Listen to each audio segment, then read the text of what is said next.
soldiers that do come here take a great deal of pride in it, and it's unique. It's something they'll reflect back on years later with a great deal of pride. I can't tell you how many former guardsmen have stopped me on the street on the way up on a morning mount to say I used to do that.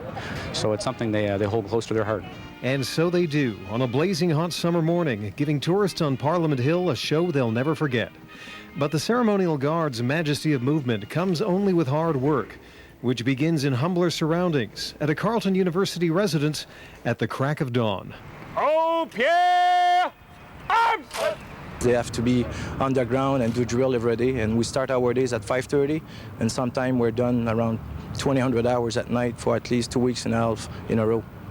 So it's pretty demanding. All the drill movements you see here on the changing of the guard are actually old maneuvers you would have seen on the battlefield in the 1850s.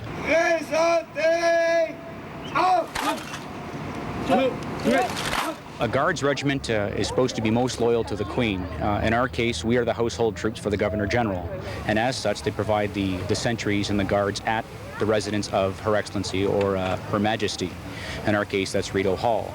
The ceremony you see here on Parliament Hill is in reality supposed to be done at Rideau Hall, but for tourism purposes, we do it here. Here is, of course, the hill, but the guards have been hard at work for almost 5 hours before they get there.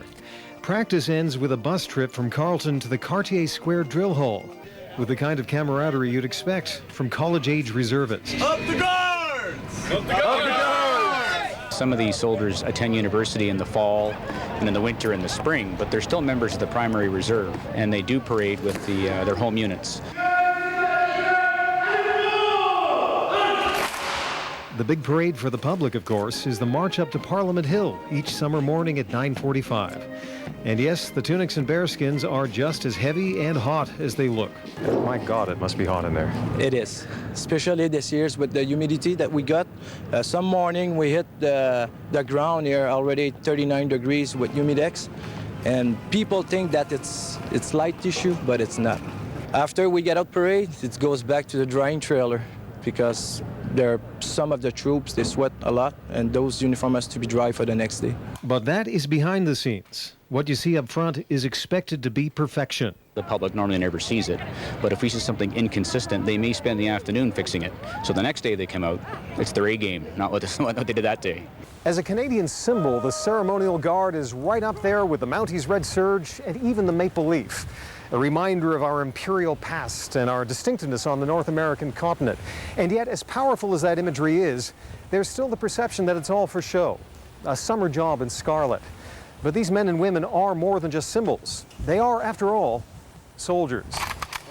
Just shoot to Ben, what you doing?